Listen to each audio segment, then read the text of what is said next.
ঘুম থেকে উঠেই দরজাটা খুলে বাইরের ভিউটা দেখে তোমাদের আর না দেখিয়ে পারলাম না। হ্যালো বন্ধুরা, আমার ইচ্ছে টানা নতুন একটা ব্লগে তোমাদের সবাইকে স্বাগত। ঘুম থেকে উঠেই দরজাটা খুলে এত সুন্দর একটা দৃশ্য, সকালের সেই হালকা রোদের আমেজ, মানে মুডটাই অন্যরকম করে দেয়। মনে হয় কি সারাদিন এখানে বসে থাকি, কিন্তু সেটা করলে তো আর চলবে না। আজ তো বাড়ি ফেরার পালা, ছুটি শেষ। দেখো, আমরা যেই প্রপার্টিটায় এসছিলাম সেটার নাম হচ্ছে সিংহারা কফি কান্ট্রি। এই জায়গাটার নাম হয়তো সিংহারা। তো এত সুন্দর জায়গাটা। আমাদের এর আগের যে হোটেলটা ছিল সেটা আরেকটু দূরে। দূরে বলতে মানে এটা থেকে ধরো 5 মিনিটের রাস্তা। ওখান থেকে এই সাইডটা, ওখানে ব্যালকানিটা থেকে না এই সাইডটা দেখা যাচ্ছিল। তো ওই রিসর্টটাও তো তোমাদের দেখিয়েছি, এত সুন্দর সাজানো গোছানো ছিল। আমরা না ভাবছিলাম, এ বাবা কেন অন্য আরেকটা রিসর্টে যেতে যাচ্ছি বা হোটেলে যাচ্ছি, এটাই তো এত সুন্দর, বেকার করলাম মনে হচ্ছে। দূর থেকে না এই জায়গাটা দেখতে পাচ্ছিলাম, মানে অস্পষ্ট বাট বোঝা যাচ্ছিল। তো আমরা গেস করছিলাম যে এইটা হতে পারে, কারণ আমরা ছবিতে প্রচুর দেখেছি। তো যাই হোক, আমি যেটা দেখাচ্ছি সেটা হচ্ছে ওই দূরে যে টালির একটা জায়গা দেখতে পাচ্ছ ঘর করা, ওখানে আমাদের ব্রেকফাস্ট করতে যেতে হবে। তো প্রথমে আমরা যেটা বলছিলাম, প্রথমে আমরা ভেবেছিলাম কেমন হবে, বাট এখানে এসে মানে এটার মতো আর প্রপার্টি হয় না সত্যি। ওই দূরে যে গাছগুলো দেখছো এগুলো কিন্তু ওপেন ফরেস্ট, তার মাঝখানে এই প্রপার্টিটা করা। হ্যাঁ, ওরা ব্যারিকেড দিয়েছিল কিন্তু কোনো লাভের লাভ কিছুই হয়নি। প্রচুর পরিমাণে হাতি এসে, এরম বড় বড় হরিণ এসে সব ভেঙে ভুঙে দিয়েছে। তো কুহু ঘুমাচ্ছিল, আমরা একটু রিস্ক নিয়েই ওকে দরজা বন্ধ করে রেখে চাবি নিয়ে আমরা যাচ্ছিলাম ফরেস্টের দিকে। আর যেতে যেতে এই গাছটা, এটা হচ্ছে রিসেপশনের ওপরে এই কাগজ ফুলের গাছটা দেখে এত ভালো লাগছিল।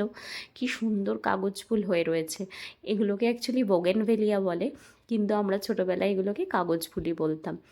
তো এই জায়গাটা ক্রস করে ওই যে দূরে দেখতে পাচ্ছ ওইগুলোতে একটা রুম আমাদের, ওখানেই আমার মেয়ে ঘুমাচ্ছে। ভয়ও লাগছিল ওকে ছেড়ে যদি উঠে পড়ে, বাট তাও সাহস নিয়ে এগিয়ে যাচ্ছিলাম যে আর হয়তো যাওয়া হবে না। আর এইখানে আমাদের ব্রেকফাস্টের অ্যারেঞ্জমেন্ট হবে। তো এখনও যেহেতু টাইম হয়নি, আর সকালবেলা না বেশ ঠান্ডা, জ্যাকেট মাফলার পরতেই হচ্ছিল। আর এটা হচ্ছে ফুল ওপেন ফরেস্ট, কোনো ব্যারিকেড নেই, কিছু নেই। ওরা বলেছিল 8টার পর যাও, কিন্তু আমরা না সকালবেলা ঘুম থেকে উঠে আর নিজেদের আটকাতে পারিনি। এখন ওই 7:30 মতো বাজে, আমরা সোজা এগিয়ে যাচ্ছিলাম যদি কিছু দেখা যায় বা কী আছে সেটাই এক্সপ্লোর করতে। তো এগিয়ে যাচ্ছিলাম, মনে তো ভয় অবশ্যই আছে, মানুষ বলে কথা, ভয় থাকবে না মনে?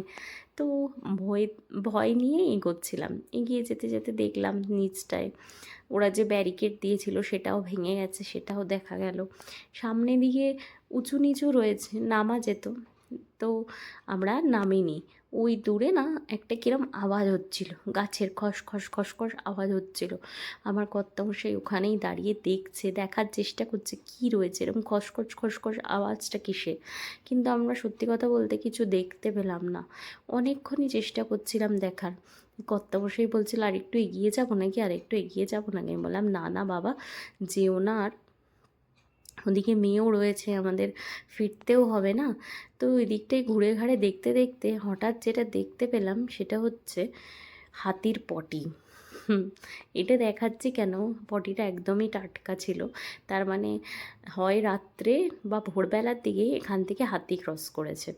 আর ওই দূরেই আওয়াজটা হচ্ছে, আমরা একটা গেস করছিলাম হাতি ফাতি হতে পারে। ভয় লাগছিল, আমি বলছিলাম যে তাড়াতাড়ি চলো বাবা, এখান থেকে কোন দিক থেকে হাতি চলে আসবে, ব্যাস মুশকিল। কিন্তু কর্তামশাই বললো চলো একটু হেঁটে দেখে আসি। তো ঘুরে ঘাড়ে তারপর বাড়ির দিকে গেলাম, মানে হোটেলের দিকে। আমার ভয় লাগছিল মেয়ে যদি উঠে যায়। তারপরে গিয়েই দেখছি মেয়ে উঠেছে সবে, তো ওকে উঠিয়ে ব্রাশ ফ্রাশ করিয়ে তারপর আবার আমরা 3জন মিলে এসেছি। হ্যাঁ, একটু ভয়ও লাগছিল, বাট তাও এসছিলাম। হঠাৎ দেখছি দূরে একটা কি নড়ছে, তারপরে দেখছি হরিণ ছুটছে। দেখতে পাচ্ছ হরিণগুলো একদম আমাদের সামনে দিয়ে যাচ্ছে, আবার আমাদের দিকে তাকিয়ে দেখছে। আমি না ভয় পেয়ে গেছি, হঠাৎ করে কি গাছপালা নড়ে উঠছে আর সামনে দিয়ে কি লাফিয়ে যাচ্ছে। আমার কর্তামশাই তো মেয়েকে নিয়ে পুরো দৌড় মারবে, এরম অবস্থা। আমরা ভাবছিলাম কী জানি বাঘ টাঘ আছে কি না।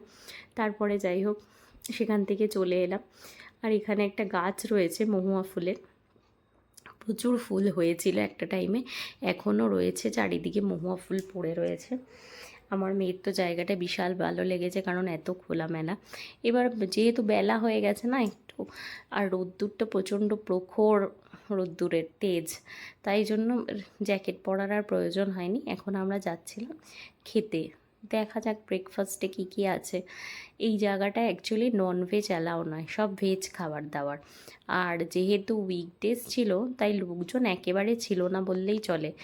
আমি জানি না, আমার একটু না ফাঁকা ফাঁকাই ভালো লাগে, তো এটা আমার কাছে বেশ অ্যাডভান্টেজ।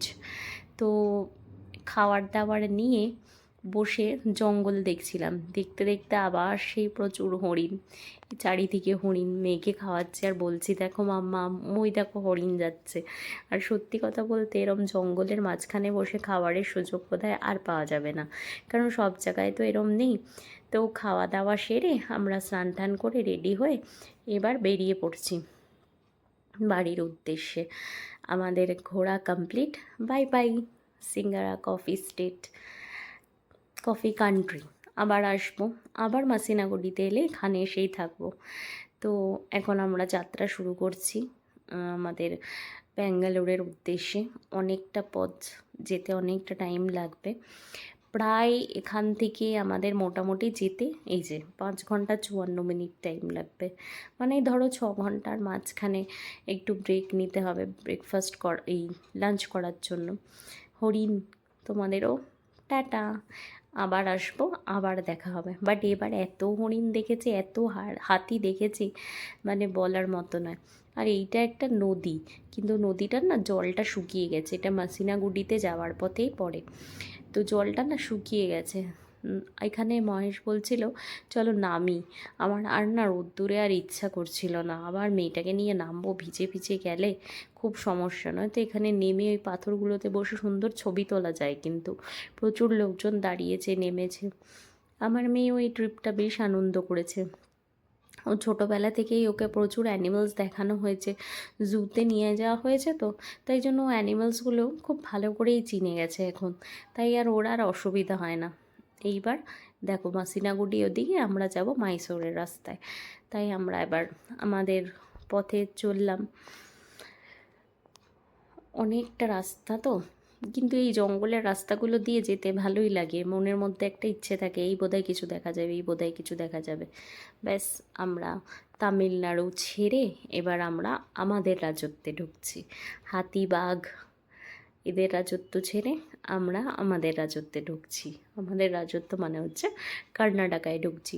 আর এই জায়গাটা এবার তোমাদের নিশ্চয়ই খুব পরিচিত যারা আমার ব্লগ দেখো, কারণ তোমরা প্রচুরবার এই জায়গাটা দেখেছো। তাই নেক্সটবার যখন আমরা যাব, তোমাদের আর নতুন করে কিছু বলতে হবে না যে আমরা কোথা দিয়ে যাচ্ছি, কিভাবে যাচ্ছি। Welcome to Karnataka state. চলে এলাম আমরা আমাদের রাজত্বে। এইবারে মাইসোর হয়ে সোজা বাড়ি। তাও আমাদের পৌঁছাতে পৌঁছাতে সেই সন্ধ্যে 7টা হয়ে গেছিলো। বেশ ঘুরলাম, ভালোই এনজয় করলাম। তোমাদের এই মধুমালাই, বান্দিপুর আর এই মাসিনাগুড়ি ব্লগগুলো কেমন লাগলো অবশ্যই জানিও। আমার চ্যানেলটা খুবই নতুন, মানে মোটামুটি 1 বছরের।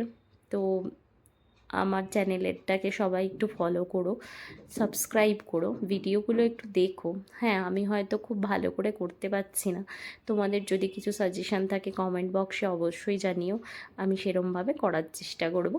আরও নতুন নতুন কিছু তোমাদেরকে দেখানোর চেষ্টা করব।